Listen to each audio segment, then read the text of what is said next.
ನಾವು ಊಟನೇ ಕೊಡೋದು, ನಾವೇ ಕಲ್ ಕೊಡಲ್ಲ, ಮಣ್ಣು ಕೊಡಲ್ಲ, ನಾವು ಊಟನೇ ಕೊಡೋದು. ಇದೇನಿದು ಜಮೀನ ಸೀಲ್ ಮಾಡೋದು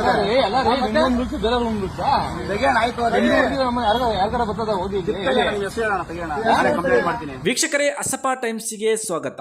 ಬೆಂಗಳೂರಿನಂತಹ ಮಹಾನಗರಿಗಳಲ್ಲಿ ವ್ಯಾಪಾರಿಗಳ ಗೋಲು ಒಂದ ಎರಡ, ಅದರಲ್ಲಿಯೂ ಸಣ್ಣ ಪುಟ್ಟ ಅಂಗಡಿಗಳು, ಬೀದಿ ವ್ಯಾಪಾರಸ್ಥರ ಕಷ್ಟವಂತೂ ಹೇಳಿ ಮುಗಿಸಲು ಸಾಧ್ಯವಿಲ್ಲ. ಒಂದು ಕಡೆಯಿಂದ ಪೊಲೀಸರ ಮಾಮೂಲು ತೊಂದರೆ ಆದರೆ, ಇನ್ನೊಂದು ಕಡೆಯಿಂದ ಬಿಬಿಎಂಪಿ ಅವರಿಂದ ತೊಂದರೆ. ಇವೆರಡನ್ನು ಸರಿದೂಗಿಸುವಾಗ ಯಾರಾದರೂ ಲೋಕಲ್ ಹುಡುಗರು ಬಂದು ಗಲಾಟೆ ಮಾಡುವುದು.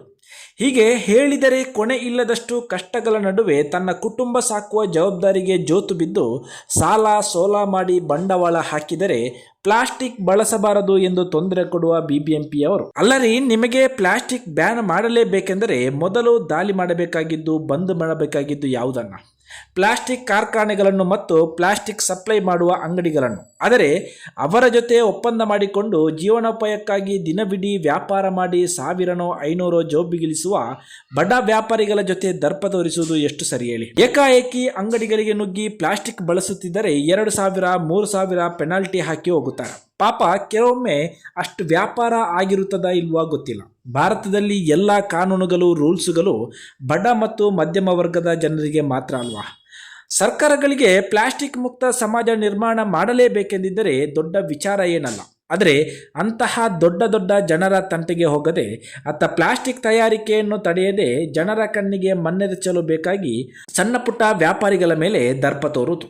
ಪಾಪ, ಜನ ಅಸಹಾಯಕರಾಗಿ ಅವರ ಕೈಕಾಲು ಹಿಡಿದು ದುಡ್ಡು ಕೊಡುವುದು. ಅದರಲ್ಲಿ ಜೇಬಿಗೆಷ್ಟು ಹೋಗುತ್ತದೆ, ಸರ್ಕಾರಕ್ಕೆಷ್ಟು ಹೋಗುತ್ತದೆ ದೇವರಿಗೆ ಗೊತ್ತು. ಇನ್ನು ಬೆಂಗಳೂರಿನ ಬಹುತೇಕ ಕಡೆ, ಅದರಲ್ಲಿಯೂ ಜಯನಗರ, ಮಲ್ಲೇಶ್ವರಂ, ಶಿವಾಜಿನಗರ, ಕಮರ್ಷಿಯಲ್ ಸ್ಟ್ರೀಟ್ನಂತಹ ಜಾಗದಲ್ಲಿ ವ್ಯಾಪಾರ ಮಾಡುವ ಜನರಿಗೆ ಈ ಮಾರ್ಷಲ್ಗಳ ದರ್ಪ ಚೆನ್ನಾಗಿ ಅನುಭವ ಇರುತ್ತದೆ. ಅಂತಹ ಒಬ್ಬ ಮಾರ್ಷಲ್ ಮನೆಗೆ ಸಾಮಗ್ರಿ ಕೊಂಡೊಯ್ಯಲು ಪ್ಲಾಸ್ಟಿಕ್ ಬಳಸಿದ್ದು, ಸಾರ್ವಜನಿಕರು ಅದನ್ನು ಕಂಡು ಅವರನ್ನು ತರಾಟೆಗೆ ತೆಗೆದುಕೊಂಡ ವಿಡಿಯೋ ಇಲ್ಲಿದೆ. ಹಿಂಗೆ ಒಂದು ರೋಸ್ 3158 ಕವರ್ ಯೂಸ್ ಮಾಡಬಹುದಂತೆ. ನಾವು ಕೊಟ್ರೆ 5000 ಕೊಡು, 3000 ಕಂಪ್ನಿನ ಸೀಲ್ ಮಾಡೋರು ಆಗೋಯ್ತದಪ್ಪ ಇವ್ರ ಕವರ್. ನೀನೇನು ಯೂಸ್ ಮಾಡ್ತಾ ಇದೀಯ ಕವರು? ಮತ್ತೆ ಐತಲ್ಲ ನಿಮ್ಮ ಹತ್ರನೇ. ನಾವು ಊಟನೇ ಕೊಡೋದು, ನಾವೇ ಕಲ್ ಕೊಡಲ್ಲ, ಮಣ್ಣು ಕೊಡಲ್ಲ, ನಾವು ಊಟನೇ ಕೊಡೋದು. ಇದೇನಿದು ಹೇಳು? ಇವಾಗ ಖರ್ಚು ಯಾರು ಖರ್ಚು ಆಫೀಸರ್ ಖರ್ಚು, ಇವತ್ತೇ ಕರ್ಸೋಣ ನೀವು ಕವರ್ ಯೂಸ್ ಮಾಡ್ಕೊಂಡು ಇವ್ರು ತಗೋಬಹುದು.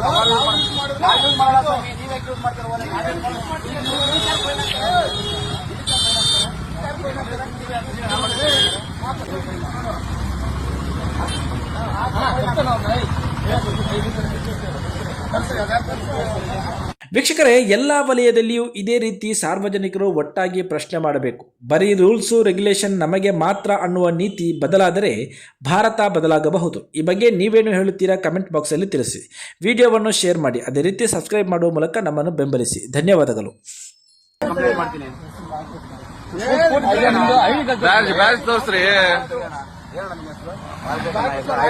ನಂಬರ್